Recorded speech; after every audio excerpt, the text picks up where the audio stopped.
들하고 한번 반갑게 한번 인사했으면 좋겠습니다. 뭐라고 인사할까요? 하하하. 아까 해비가 했던 하하하 이렇게 한번 더 인사하겠습니다. 좀 웃으세요, 화나신 분들.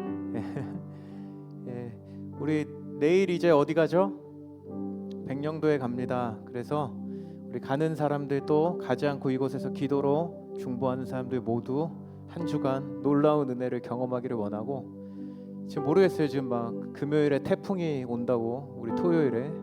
그래서 저희가 다음 주에 없어도 이해해 주시고, 어쨌든 기도 많이 해주시고 한 주 동안 귀한 그 열매가 백령도에 일어나기를 같이 한번 기도해 주시는 여러분 모두가 됐으면 좋겠습니다. 네, 오늘 말씀을 함께 나누기를 원하는데, 오늘 제목이 뭐죠? 참 포도나무 대신 예수님입니다. 지금 우리가 3주 동안 이번 백령도에서 공과를 하게 될 그 내용으로 우리가 함께 말씀을 살펴보고 있는데, 오늘은 이제 그 마지막으로 참 포도나무 대신 예수님이란 제목으로 여러분과 함께 말씀을 나누도록 하겠습니다. 여러분 2011년에 나왔던 책인데 한번 띄워주실래요? 미국의 학자 2명이 자신들이 연구를 했던 그 내용들을 종합해서 행복은 전염된다라는 책을, 이 사진이 아닙니다.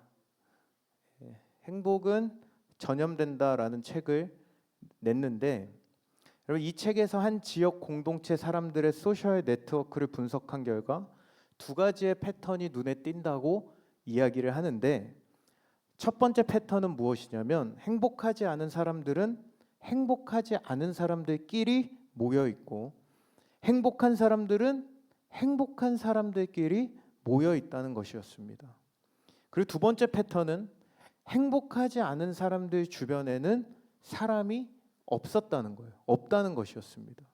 혹시 주변에 사람이 없는 사람들 있으면 내가 행복하지 않을 수 있다는 것을 여러분 한번 생각을 해보셔야 되는 겁니다.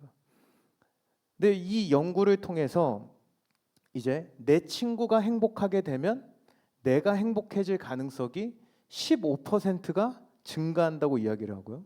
내 친구의 친구가 행복하면 내가 행복해질 가능성이 약 10% 증가한다고 얘기를 했고, 내 친구의 친구의 친구가 행복하게 되면 내가 행복해질 가능성이 약 6% 증가한다는 것인데, 이렇게 한 4단계쯤이 지나가고 나서야 그 사람의 영향력이 없어진다고 하는 것이었습니다. 우리 옆에 사람들 한번 바라보면서 이렇게 한번 더 인사했으면 좋겠습니다. 너 행복하니? 반대편 사람에게도 너 행복하니? 이렇게 한번 물어보세요. 예, 여러분 옆에 있는 사람이 행복하면 나도 행복한 거예요. 여러분 믿으십니까? 옆에 지금 안 행복한 사람 있으면 옆구리를 간질러 주시고. 여러분 근데 이 연구의 결론은 우리 주변에 누가 있느냐, 이것이 중요하다는 것이요. 네, 지금 뭐라는 거예요? 이 연구의 결론은 그만큼 우리 주변에 누가 있느냐가 굉장히 중요하다는 것이었습니다. 여러분 제가 지난주에도 이야기를 했지만, 좋은 스승을 만나면 어떻게 된다고요? 제가 수학을 2년 동안 거의 올백을 맞았습니다. 좋은 수학 선생님을 만나서. 좋은 스승을 만나면 인생의 결과가 달라지기도 하고, 좋은 친구를 만나야 서로에게 좋은 시너지를 일으키며 성장해 갈 수 있는 것처럼, 여러분 우리가 신앙생활을 하는 데 있어서도 누구와 함께하고 있느냐는 굉장히 중요하다는 것입니다. 여러분 하나님이 기뻐하시는 삶을 살기로 우리가 결단을 합니다. 수련회를 갔을 때, 또 이번에 또 대학생들 선교단체 수련회를 갔던 친구들도 그렇고요. 여러분 우리는 열심히 하나님을 위해 살겠다고 결단도 하고 헌신하지만, 그러한 결단이 쉽게 사라져버리고, 때로는 하나님과의 동행이 어느샌가 멈춰버린 것 같고, 세상을 살아가는 다른 사람들과 똑같이 살아가고 있는 내 모습을 볼 때 우리는 스스로의 신앙에 물음표를 던질 때도 있고, 우리는 그러면 어떻게 살아가야 할지에 대한 의문을 스스로 고민들을 던져보게 된다는 것입니다. 근데 여러분 오늘 우리가 읽은 이 본문은 예수님을 믿는 자신의 삶에 대해 이러한 의문을 가지고 살아가고 있는 우리 모든 사람들에게 이렇게 선언하고 있습니다. 요한복음 15장 5절의 말씀을 우리 한 목소리로 같이 한번 읽어보도록 하겠습니다. 짠, 시작. 나는 포도나무요 너희는 가지라. 가지라. 그가 내 안에 내가 그 안에 거하면 사람이 열매를 많이 맺나니 나를 떠나서는 너희가 아무것도 할 수 없음이라. 할렐루야. 여러분 예수님이 십자가에 달려 돌아가시기 전에 제자들에게 예수님은 이제 내가 너희와 함께하던 그 시간은 이제 끝이 나고 나는 이제 너희를 떠날 것이다 라고 말씀하시면서 그들이 누구인지 앞으로 너희들이 어떻게 살아가야 되는지를 이 포도나무 비유를 통해서 말씀해 주셨다는 겁니다. 여러분 주님이 지금 뭐라고 말씀하셨다고요? 나는 뭐라고요? 포도나무요. 그리고 너희는 가지다. 여러분 무엇보다 성경에서는 구약에서도 그렇고 성경의 곳곳에서 이스라엘의 전 지역에서 흔하게 볼 수 있는 이 포도나무를 통해서 말씀하시는 내용들이 종종 아니 자주 등장한다는 것입니다. 사실 그런데 여러분 이 포도나무의 특징을 보면 포도가 우리가 열리는 것만 상상을 하면은 한번 포도나무를 보여주시겠어요? 포도나무의 그 열매들이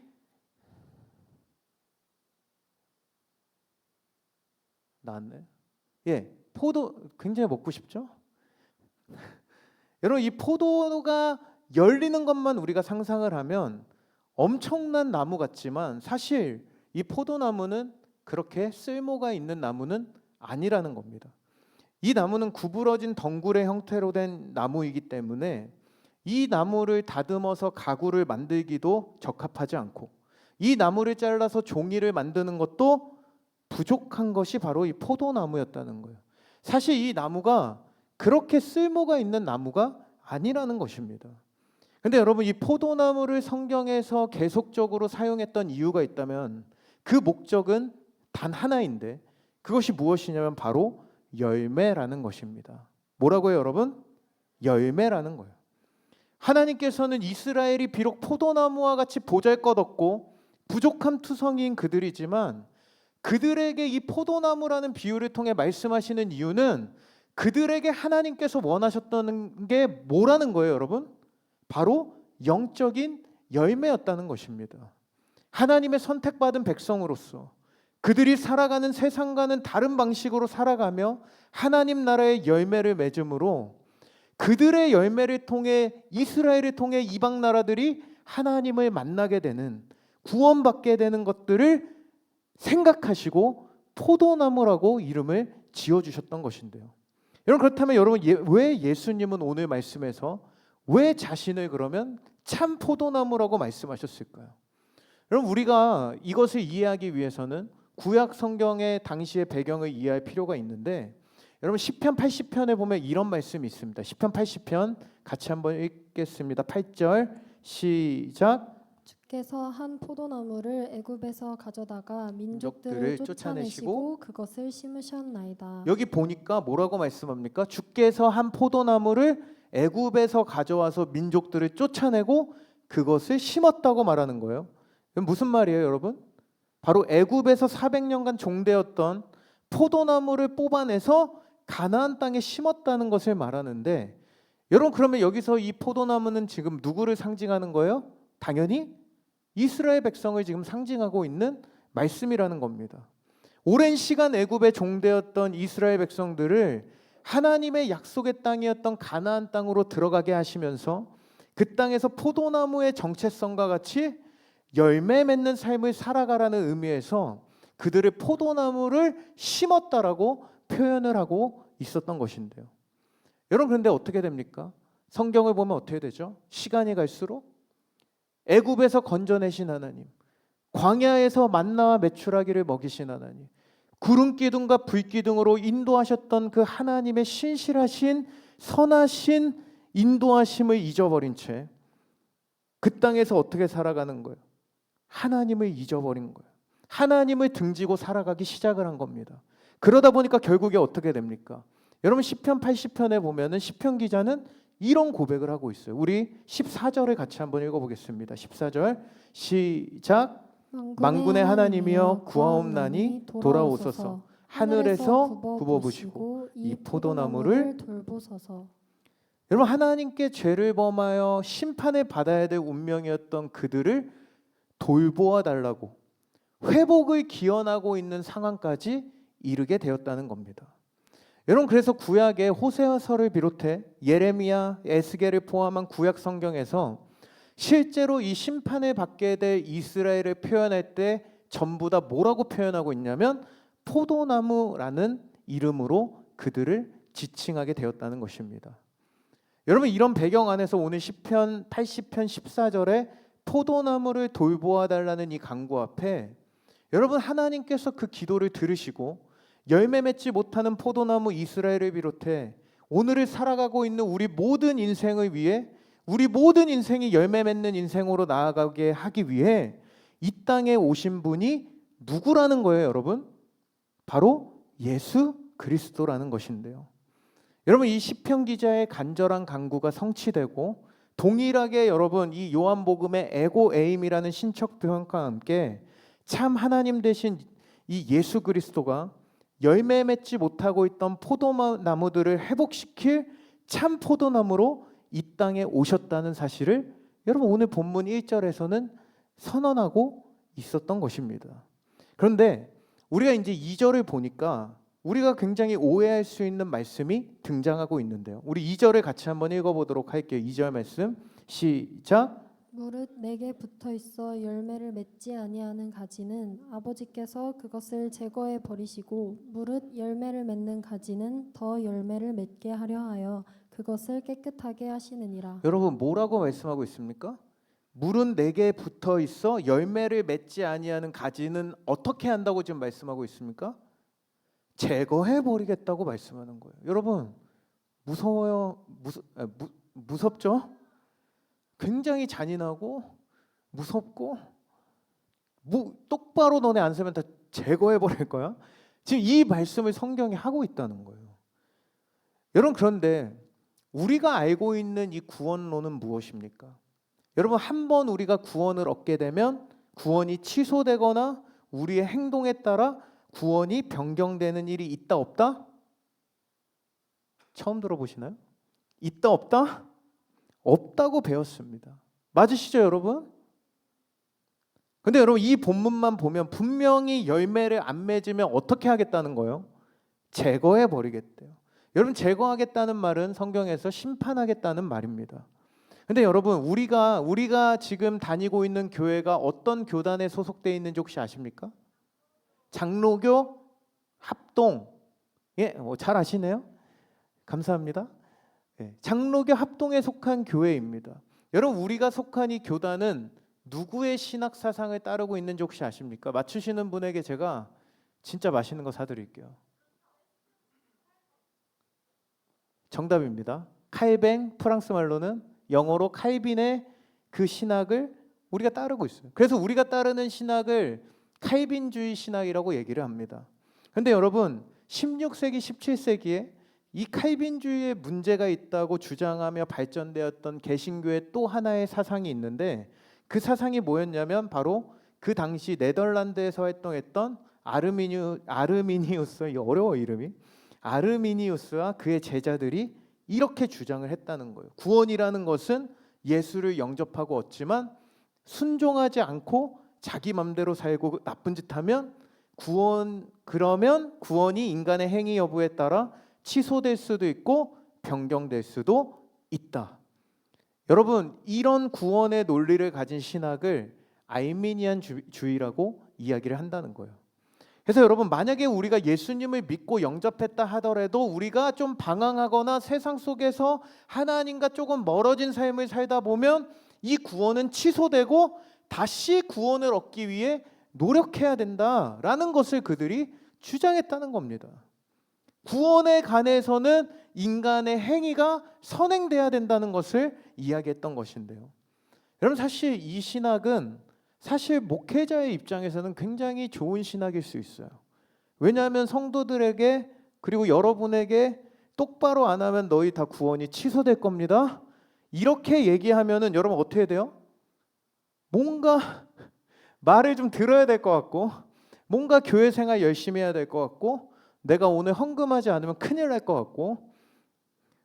여러분, 그래서 이 사람들은 요한복음 15장 2절의 말씀을 근거로 바로 똑바로 살지 않으면 구원에서 탈락한다, 제거된다라고 생각하고 이 본문을 해석했다는 거예요. 맞습니까, 여러분? 이게 맞다면 지금 이 시간 제 말씀을 듣지 않고 하품하고 다른 데 보고 있는 사람들은 다 어떻게 된다는 거예요? 구원 못 받는 거예요. 오늘 헌금 안 가져온 사람 어떻게 된다고요? 구원을 못 받는다는 거예요. 맞아요, 여러분? 확신이 없으신데, 여러분? 아니죠. 다만 여러분, 한 번 구원받으면 취소되지 않지만, 여러분, 내가 예수를 믿는다고 말하면서 내 삶 가운데 아무런 열매가 없다면 그것은 오히려 우리의 구원의 여부를 점검해 봐야 한다는 것을 의미하는 거지, 여러분, 구원받은 사람이 제거되거나 구원이 취소되지는 않는다는 것입니다. 여러분, 오늘 그렇다면 여기서 제거한다라는 것은 무엇을 말하는 건가 한번 살펴보길 원하는데, 오늘 이 제거하다라는 단어가 제가 여러 가지 주석책들을 이제 살펴보다 보니까 실제 많은 학자들이 지지하고 있는 해석이 바로 이 제거하다라고 쓰인 동사가, 띄워주실래요? 네, 아이로라는 헬라어 단어가 쓰였습니다. 근데 이 단어의 뜻에 보면은 뭐라고 적혀 있죠? 잘라버리다. 근데 두 번째 어떤 뜻이 있어요? 잡고 위로 올리다, 들어 올리다라는 뜻을 가지고 있다는 거예요. 여러분, 근데 이 해석이, 이 들어 올리다라는 해석이 많은 사람들에 의해서 지지받는 이유는 바로 당시의 포도나무의 어떤 그런 배경 때문이었는데, 그때 당시 이스라엘에서 오늘날처럼 막 오늘날에는 막 나무를 지지하는 철사도 있고 막 나무 부목도 되고 막 이런 어떤 장비들이 발달해 있지만, 여러분, 당시에는 그것들을 설치할 수 있는 재료가 없었기 때문에 포도나무가 시간이 지나면 이 가지가 땅을 기어가듯이 바닥에 닿은 채로 막 자라간다는 거예요. 근데 여러분, 이 땅바닥에 가지가 닿는 부분이 우기에는 습기로 인해서 썩어버리고 건기에는 자체적으로 뿌리를 막 내리다 보니까 봄뿌리에서 영양분을 제대로 공급받지 못해 열매를 맺을 수가 없었다는 거예요. 그때 농부들은 어떻게 한다? 이 가지를 들어 올려서 그 밑에 돌멩이들을 받쳐서 땅과 지면에 공간이 생기게 해주면 다시 그 가지가 열매를 맺을 수 있는 가지로 자라나게 된다는 거예요. 반면에 또 열매를 잘 맺고 있었던 가지는 주변에 있었던 잔가지들을 쳐내서 열매를 더 잘 맺도록 작업을 했다는 것인데요. 여러분, 다시 말해 혹여 우리가 예수님을 믿는다고 말하지만 삶 속에 그리스도인의 열매를 맺지 못하며 살아갈 때, 때론 삶이 어렵고 환경과 상황과 여러 가지 일들로 인해서 우리의 믿음의 방황의 시간이 찾아올지라도, 여러분, 하나님은 어떤 분이시라는 거예요? 농부 되신 하나님께서 친히 우리를 들어 올려 주셔서 회복시켜 주시고, 또 잘 맺고 있는 가지들은 어떻게 하신다고요? 더욱더 주님 안에 열매를 맺을 수 있도록 날마다 우리를 보살피시고 책임지시고 살피시고 계신다는 사실입니다. 여러분, 믿으십니까, 여러분? 아멘이세요? 근데 여러분, 여기서 한 가지 의문이 또 하나 등장해요. 오늘은 굉장히 설교가 희한한 스토리로 지금 구성이 되어 있는데 6절에 보니까 우리 한번 같이 한번 읽어볼게요. 6절 시작. 사람이 내 안에 거하지 아니하면 가지처럼 밖에 버려져 마르나니 사람들이 불에 던져 사른다. 근데 이렇게 얘기하고 지금 6절에 뭐라고 지금 얘기하는 거예요? 다시 잘라버리겠다, 태워버리겠다, 다시 심판하겠다의 모드로 예수님이 말씀하고 계신다는 거예요. 여러분, 근데 이것이 무엇을 뜻하는 것일까요? 바로 이것은 예수님께 붙어있는 가지인 줄 알았지만 실제로는 예수님께 붙어 있었던 게 아니라 붙어 있는 것으로 착각하고 있는 가지들을 의미하고 있다는 거예요. 여러분, 예수님의 제자들을 보십시오. 여러분, 12명의 제자만 보십시오. 모두가 예수님의 제자인 줄 알았고 예수님과 그 3년간의 공생애를 함께 살아가면서 여러분, 그들은 예수님으로부터 이론으로 배운 것이 아니라, 오늘날에는 우리가 성경 공부를 하고 제자 훈련을 하면 다 이론으로 배우잖아요. 여러분, 당시에 예수님과 함께 다니면서 예수님과 함께 살아있는 성경 공부와 제자 훈련을 예수님으로부터 직접 받았던 사람들이 제자들이었습니다. 그런데 그 제자 그룹 안에 붙어있던 척하던 가지가 하나가 있었다는 거예요. 누구입니까, 여러분?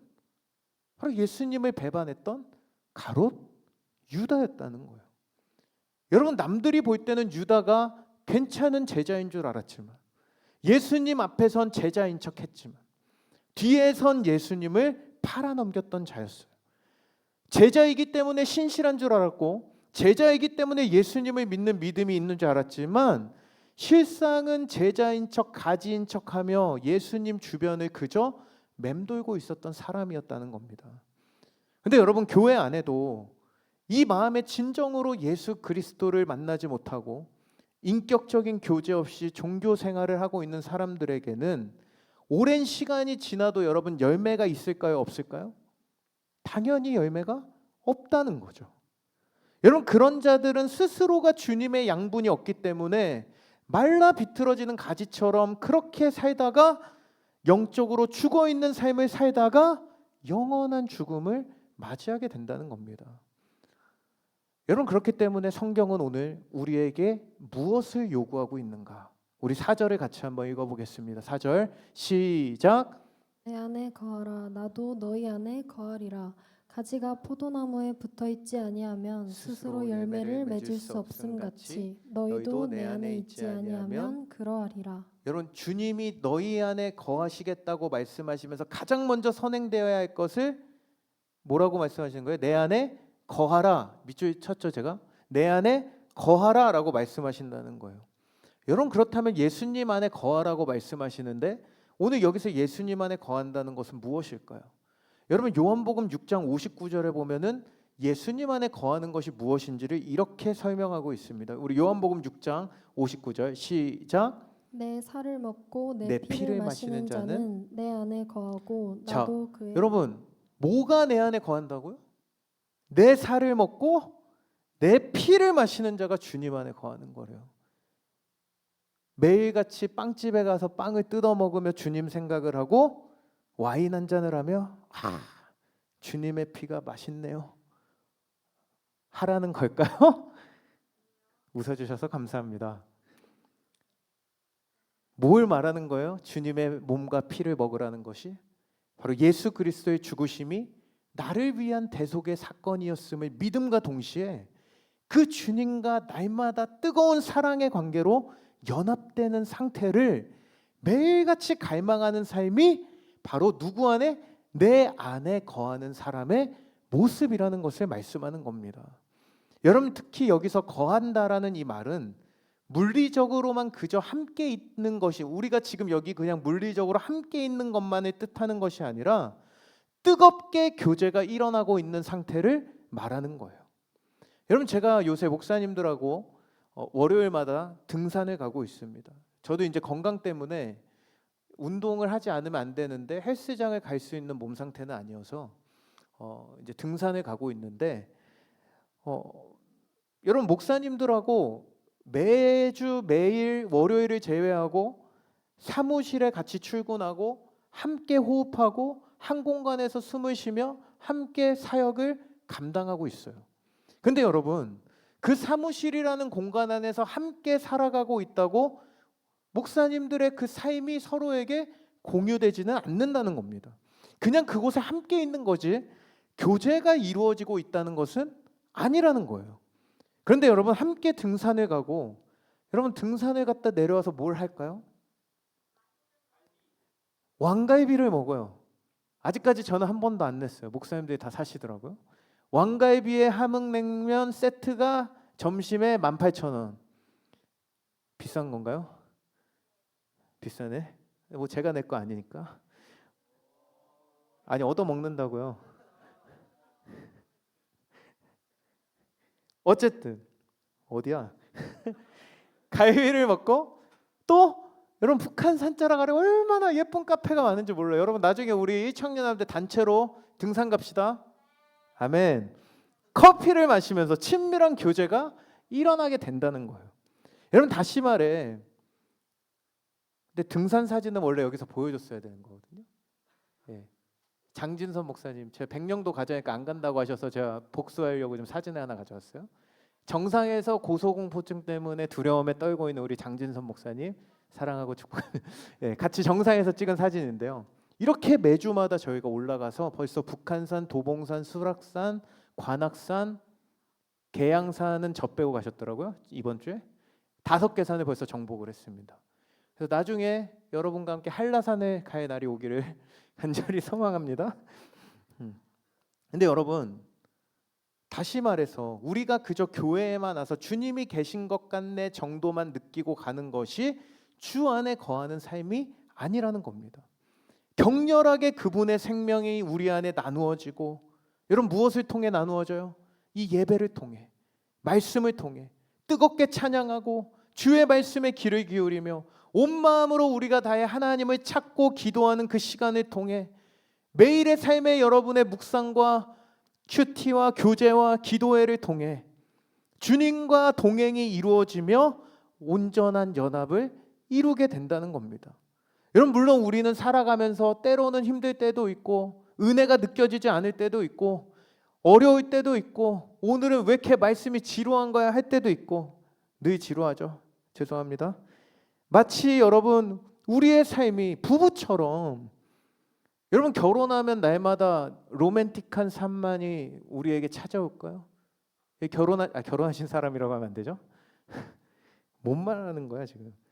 여러분 요즘 제가 이제 선교 준비를 하고 밤늦게 또 집에 갈 때면 저녁 내 우리 동네 아이들이 놀다 간 흔적, 막 바닥에 밥풀 떨어져 있고 설거지가 막 이만큼 쌓여 있고, 저는 밤 12시에 막 열심히 설거지하고 청소하고 음식물 쓰레기, 택배 쓰레기 와장창 다 갖다 버리고, 무슨 택배가 이렇게 많이 오는지 하면서 매일같이 갖다 버리고, 여러분 그렇게 또 살아가고 살다 보면 또 아내와 다툴 때도 있고 토라질 때도 있고, 물론 제가 자주 토라지지만 항상 좋을 수는 없는 것처럼, 여러분 마찬가지로 우리도 신앙생활을 하며 연약하여 넘어지기도 하고 토라지기도 하고 징징거리기도 하는 이 바닥에서 습기차 썩어가는 포도나무 가지와 같을 때가 많지만, 하나님은 여전히 우리를 어떻게 하신다고요?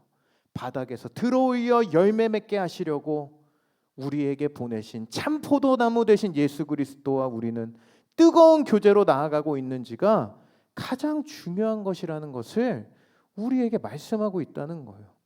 여러분 우리가 선교 가기 전에, 어제도 뭐 어떤 친구들은 이제 일주일 동안 내 남자친구 여자친구 못 보니까 데이트할 거야 하면서 가는 친구들도 있고 청년들도 있고, 그런데 사랑하는 주님과는 하루도 교제가 이루어지지 않는다.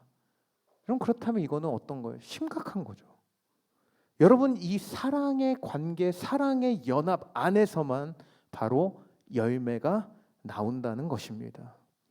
자, 그러면 여러분 마지막으로 이제 이 열매는 무엇일까? 여러분 이 열매라는 단어가 헬라어의 칼포스라는 단어를 쓰고 있는데 두 가지의 의미로 해석이 되고 있다는 거예요. 여러분 첫 번째는 우리가 잘 아는 성령의 9가지 열매, 성령의 열매, 삶에 맺혀지게 되는 인격적이고 윤리적인 실천으로 나타나는 것을 의미하고요. 또 어떤 학자들은 복음 전도를 통한 어떤 열매, 우리가 전도하는 행위를 통해 어떤 한 영혼이 구원받게 되는 열매를 뜻한다고 얘기를 합니다. 여러분 요한복음 12장 24절에 보면은 이 말씀이 무엇을 의미하는 거예요? 내가 진실로 진실로 너희에게 이르노니 한 알의 밀이 땅에 떨어져 죽지 아니하면 한 알 그대로 있고 죽으면 많은 열매를 맺느니라. 여러분 이 단어는 말 그대로 복음이 선포돼서 그 결과로 한 영혼이 구원받게 되는, 하나님의 택한 영혼들이 돌아오게 되는 그 선교의 열매를 의미하는 거예요. 여러분 뭐가 그럼 진짜 열매일까요? 성령의 열매가 진짜 열매예요? 복음을 전해서 구원받은 열매가 진짜 열매일까요? 우리가 백령도 가니까 이번 주 한 주간 단기 선교하면 끝! 우린 열매 맺었어! 라고 할 수 있는데, 여러분 요한복음을 쓴 주석가 중에 D.A. 카슨이란 분이 계십니다. 굉장히 유명하고 요한복음 주석을 출시하면서 모든 목사님들 신학생들의 거의 우상과 같은, 요한복음을 설교할 때 이 주석을 안 보면 그거는 설교가 아니다라고 말할 수 있을 만큼 엄청난 분이 계십니다. 근데 그분이 정확하게 말씀하시기를 이 열매는 이 두 가지 모두를 포함한다라고 말씀하고 있다는 거예요. 오늘 본문 뒤쪽에 보면은 그 증거를 이렇게 얘기합니다. 우리 15장 10절에서 12절 보세요. 내 계명을 지키면 내 사랑 안에 거하리라. 내가 너희를 사랑한 것 같이 너희도 서로 사랑하라. 여러분, 무엇을 강조하고 있습니까? 삶의 어떤 윤리적인 과제와 실천들을 강조해요. 예수를 믿고 우리 안에 생겨난 그 성령의 열매로 살아가는 것을 강조하고 있습니다.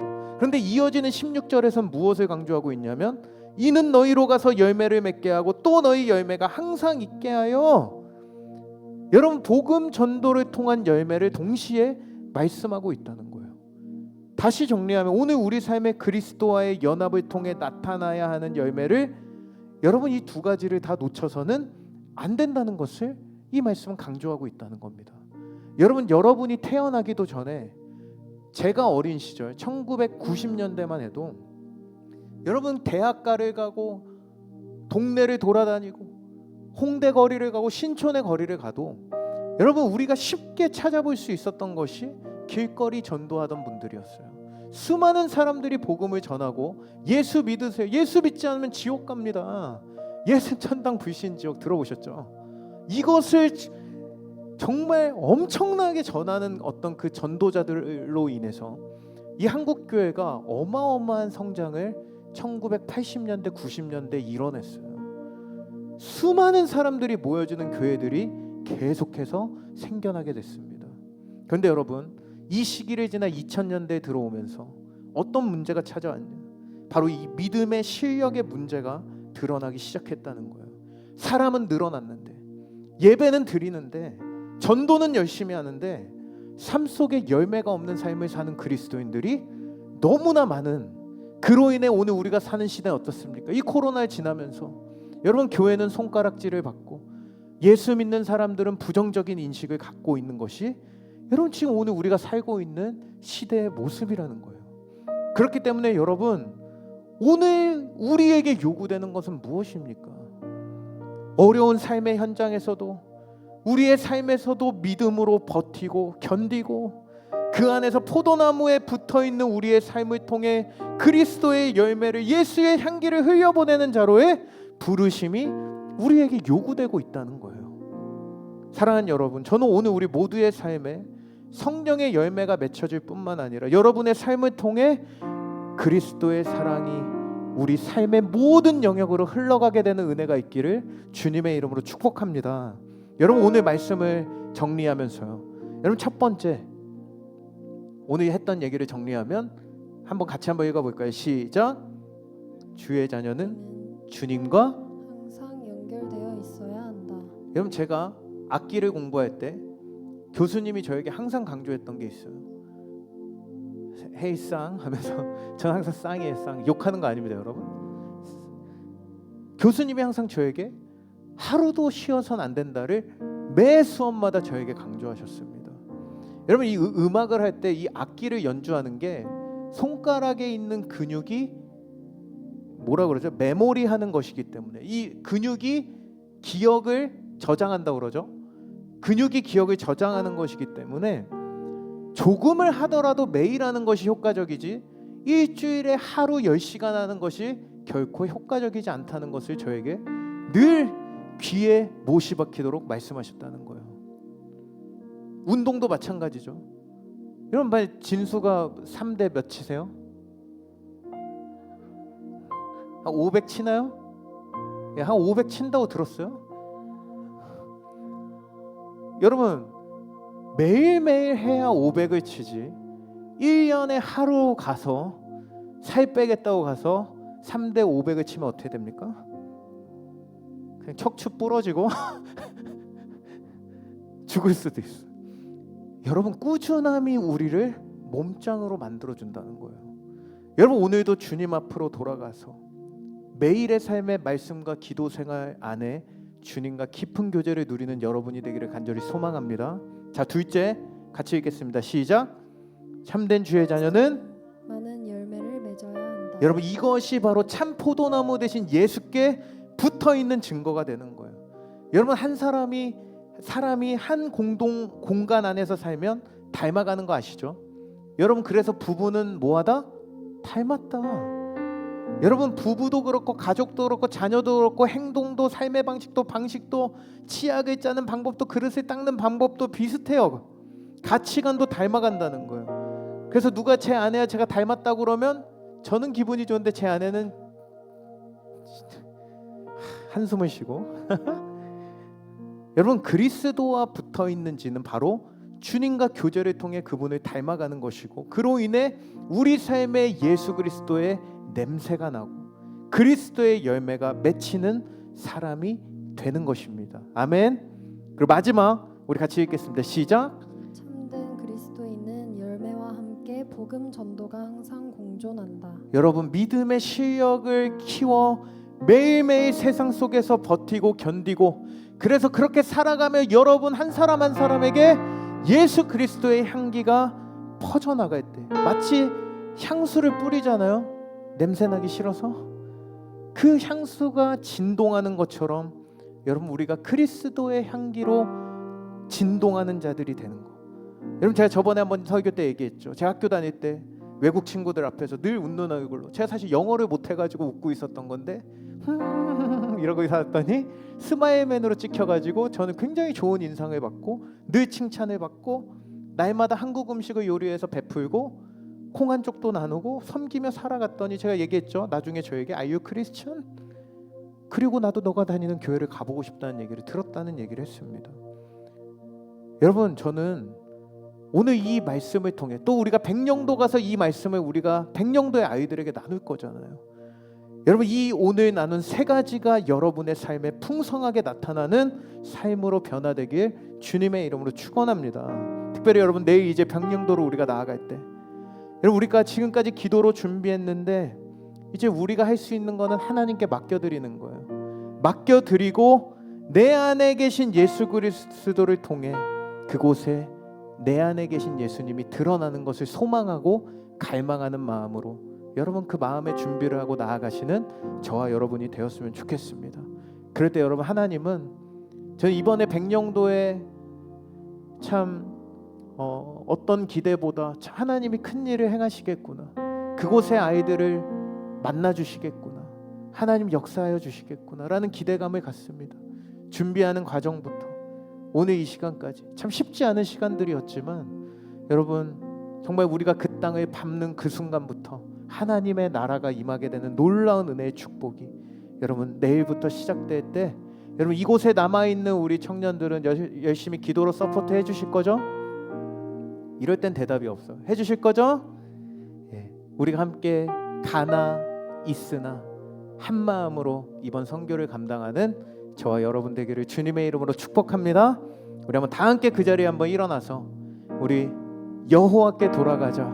여러분 우리가 주님과 멀어진 삶을 살고 있었던 사람들이 있다면 오늘 여호와께 돌아가자. 이 찬양의 고백을 통해 다시 한번 주님의 향기를 회복하는 저와 여러분이 되기를 간절히 소망하며 우리 함께 이 찬양의 고백을 드리며 나아가도록 하겠습니다.